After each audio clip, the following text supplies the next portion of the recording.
बिस्मिल्लाहिर्रहमानिर्रहीम। अस्सलाम वालेकुम दोस्तों, मेरा नाम है शाहिद पठान और आप देख रहे हैं नूर हदीस। दोस्तों, कल की वीडियो में हमने आपको मेराज का पूरा वाक़या बताया था और साथ ही उसके आखिर में हमने आपको बताया कि हम मेराज के वाक़ये को साइंस के हवाले से भी बताने की कोशिश करेंगे। तो आज का ये वीडियो बहुत ही इंटरेस्टिंग होने वाला है, तो आप इस वीडियो को पूरा ज़रूर देखें। आज 27 रज्जब की वो शब है जब हज़रत मोहम्मद मुस्तफ़ा सल्लल्लाहु अलैहि वसल्लम ने अपना आसमानी सफ़र किया था, जिसे हम शब ए मेराज कहते हैं। आइए इस वाक़ये को हम साइंस की मदद से समझने की कोशिश करते हैं। आज की साइंसी रिसर्च का सबसे बड़ा टॉपिक टाइम ट्रैवल है कि क्या रोशनी की रफ्तार को पाकर वक्त में सफ़र किया जा सकता है। टाइम ट्रैवल पर बहुत सी किताबें भी लिखी गई हैं और फिल्में भी बनाई गई है। क्या इंसान कोई ऐसी टाइम मशीन बना सकता है जिसके ज़रिए वो पास्ट और फ्यूचर में सफ़र कर सके और फिर हाल में यानी प्रेजेंट में वापस लौट आए। आइंस्टाइन की जनरल थ्योरी ऑफ रिलेटिविटी हमें ये बताती है कि ऐसा मुमकिन है, लेकिन इसके लिए जो सूरत हाल दरकार है, जो इक्विपमेंट हमारे पास होने चाहिए, वो फ़िलहाल इंसान की पहुंच से बाहर है। टाइम एंड स्पेस में सफ़र के तसव्वुर यानी टाइम ट्रैवल में मेराज का हैरत अंगेज़ वाक़या भी शामिल है। सूरह इसरा की पहली आयत में इरशाद है, वो कादिर मुतलक हर खामी से पाक है, एक रात अपने बंदे को मस्जिद अल हराम यानी खाना काबा से मस्जिद अक्सा यानी बैतुल मुक़द्दस, जिसके चारों तरफ हमने बरकतें रखी है, ले गया ताकि हम उसे अपनी कुदरत की अजीम निशानियां दिखाए। बेशक वो सुनने वाला और देखने वाला है। चलिए दोस्तों, अब हम वाक़िया शब-ए मेराज पर रोशनी डालते हैं और जानते हैं कि आज की टेक्नोलॉजी या जदीद तरीन फ़िज़िक्स इस बारे में क्या कहती है।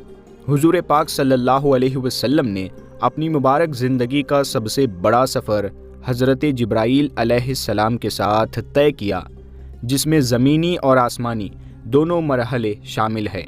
यानी आप सल्लल्लाहु अलैहि वसल्लम वक्त के एक बहुत ही छोटे से अरसे में मस्जिद हराम से मस्जिद अक्सा और फिर मस्जिद अक्सा से सिदरतुल मुंतहा यानी 7वें आसमान की आखिरी हद पहुँचे, जिसके पार किसी भी मखलूक को जाने की इजाज़त नहीं है, ना ही कोई वहाँ तक पहुँच सकता है। ये वाक़या उस कादिर मुतलक की निशानियों में से एक निशानी था, जिसमें उसने ये पूरी सैर वक्त के उस मुख्तसर से लम्हे में करवाई।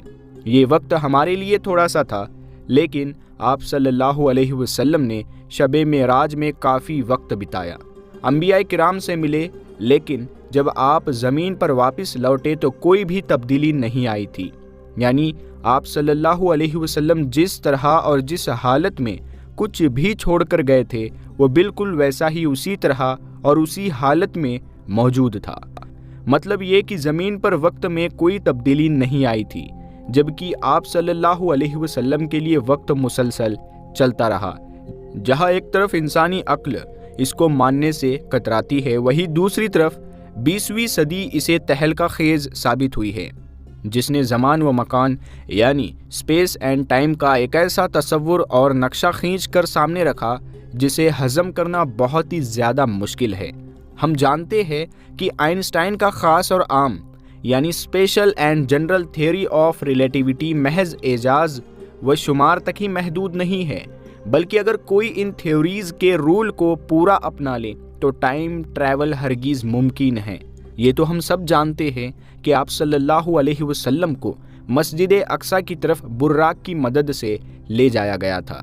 यहाँ पर बुर्राक का मतलब है बिजली, नूर या रोशनी से है। बुर्राक की ख़ास बात ये थी कि ये सवारी रोशनी से भी ज़्यादा तेज़ रफ्तार से हरकत कर सकती थी। मगर यहाँ एक बहुत ही बड़ा मसला दरपेश आता है, वो ये कि थ्योरी ऑफ रिलेटिविटी के मुताबिक हमारे फोर्थ डायमेंशन वाली दुनिया में कोई भी शय रोशनी की रफ्तार से तेज़ हरकत नहीं कर सकती है। यानी कि थ्योरी ऑफ रिलेटिविटी के मुताबिक रफ्तार की आखिरी हद रोशनी की रफ्तार है, जो कि 3 लाख किलोमीटर फी सेकंड है। तो क्या यहाँ हमारी इस तहकीक में कुछ मिसिंग है? यानी कि क्या अब हम इस वाक़ये को आगे एक्सप्लेन नहीं कर सकते? क्या बुर्राक की रफ्तार रोशनी से तेज़ नहीं थी?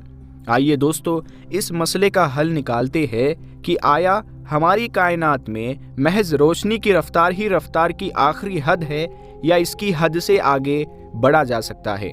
اس پیچیدگی سے بھری کائنات میں کئی ایسی چیلنجز اور کئی ایسے چینجز ہو رہے ہیں جو روشنی سے بھی زیادہ تیز ہے۔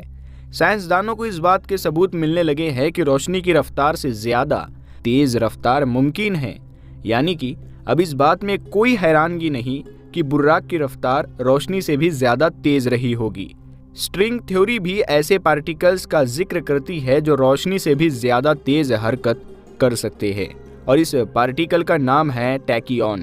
اس سے یہ بات ظاہر ہوتی ہے کہ براق کی رفتار بہت زیادہ تیز تھی اور آپ صلی اللہ علیہ وسلم کو یہ مسجد حرام سے مسجد اقصی کی طرف لے گئی۔ دوستو اگر ہم اب حال کی دنیا کی طرف دیکھیں تو بات سامنے آتی ہے کہ مسجد اقصی اور مسجد حرام کا فاصلہ 1461 کلومیٹر ہے، جو کہ بہت ہی زیادہ ہے، اور اگر فاصلے کو ایک گاڑی سے طے کریں تو ہمیں تقریباً 16 گھنٹے لگیں گے، اور اگر ہم گاڑی کے بجائے اسی فاصلے کو ہوائی جہاز سے طے کریں تو ہمیں تقریباً 2 یا 3 گھنٹے لگیں گے۔ یعنی کہ جیسے جیسے ہم رفتار بڑھاتے چلے جائیں گے ویسے ویسے وقت بھی کم ہوتا جا رہا ہے۔ دوستو ہم نے یہ تو جانا کہ ایک معمولی گاڑی 1461 کلومیٹر کے فاصلے کے لحاظ سے 16 گھنٹے میں مسجد حرام سے مسجد اقصی پہنچے گی، لیکن ہمارا یہاں واسطہ معمولی رفتار سے نہیں بلکہ تصور کی جانے والی رفتار سے بھی زیادہ رفتار سے ہے۔ یعنی فاصلہ 1461 کلومیٹر تو ہے، لیکن رفتار 3 لاکھ کلومیٹر فی سیکنڈ ہے۔ اور اب اگر ہم اس فاصلے اور رفتار کو تقسیم کر کے وقت نکالے تو یہ 0.00487 سیکنڈ کے قریب آتا ہے، جو کہ وقت کا بہت ہی چھوٹا حصہ ہے۔ اب سوچے وہ براق جو روشنی سے بھی زیادہ تیز تھی، اسے کتنا وقت لگا ہوگا یہ فاصلہ طے کرنے میں، لیکن اگر روشنی ہی یہ فاصلہ اتنے چھوٹے وقت میں طے کروا سکتی ہے، لہٰذا تھیوری آف ریلیٹیوٹی یہاں ایک بار پھر رکاوٹ پیدا کرتی ہے، جو کہ یہ کہ روشنی کی رفتار سے حرکت کرتا مفعول وقت کو اپنے لیے آہستہ محسوس کرتا ہے۔ لیکن میرے پیارے دوستو، آپ کے علم میں اضافے کے لیے عرض ہے کہ اسی اصول کو توڑنے کے لیے براق کی رفتار کو روشنی کی رفتار سے تیز رکھا گیا تھا، کیونکہ تھیوری آف ریلیٹیوٹی اسی وقت لاگو ہوتی ہے جبکہ آبجیکٹ روشنی کی رفتار یا اس کے 99% رفتار تک حرکت کرے۔ چونکہ دوستو براق کی رفتار روشنی سے زیادہ تھی، اسی لیے اب یہاں تھیوری آف ریلیٹیوٹی لاگو نہیں کر سکتے۔ یعنی اس بار تھیوری آف ریلیٹیوٹی کے مطابق وقت نہ تو آپ حضور صلی اللہ علیہ وسلم آہستہ ہوگا اور نہ ہی گرد و نواح کے لیے۔ لہٰذا ہم تصور کر سکتے ہیں کہ براق کی رفتار روشنی کی رفتار کا 2 گنا ہے، جو کہ 6 لاکھ کلومیٹر فی سیکنڈ ہے۔ اور اگر حساب سے مسجد حرام اور مسجد اقصی کے درمیان درکار وقت نکالیں تو جواب 0.00243 سیکنڈ آئے گا۔ لہٰذا دوستو اس سے ہم یہ اندازہ لگا سکتے ہیں کہ آپ حضور صلی اللہ علیہ وسلم کو مسجد اقصی تک پہنچنے میں محض 0.00243 سیکنڈ کا وقت لگا ہوگا۔ لیکن میں یہاں پر تھیوری آف ریلیٹیوٹی کو دھیان میں رکھتے ہوئے براق کی رفتار کو روشنی کی رفتار کے برابر مان رہا ہوں، جس کے حساب سے براق کو مسجد حرام سے مسجد اقصی تک پہنچنے میں محض 0.00487 سیکنڈز لگے۔ جب آپ حضور صلی اللہ علیہ وسلم مسجد اقصی پہنچے تو آپ نے وہاں جماعت بھی کروائی اور پھر 7 آسمانوں کا سفر بھی طے کیا، اور پھر کائنات کے اختتامی مقام سدرۃ المنتہا بھی پہنچے۔ اور دوستو اگر ہم یہی مانیں کہ براق کی رفتار روشنی کی 2 گنا تھی تو پھر بھی براق کو سدرۃ المنتہا پہنچنے میں اربوں سال درکار ہوں گے، کیونکہ دوستو اس لحاظ سے براق کو سورج تک پہنچنے میں 8 منٹ لگیں گے، جو کہ سدرۃ المنتہا کے مقابلے زمین کے بہت نزدیک ہے۔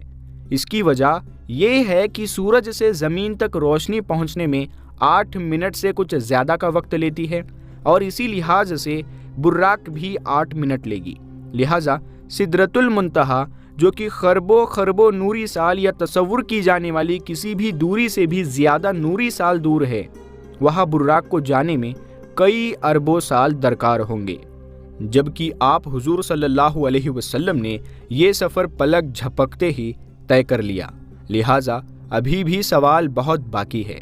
اگر آپ حضور صلی اللہ علیہ وسلم براق پر ہی آسمانی سفر کرتے، جو آج تک بھی براق سدرۃ المنتہا تک نہیں پہنچ پاتا، لیکن اللہ نے یہی سفر حضور صلی اللہ علیہ وسلم کو اسی رات کے اسی سیکنڈ سے بھی کم وقت میں مکمل کروایا۔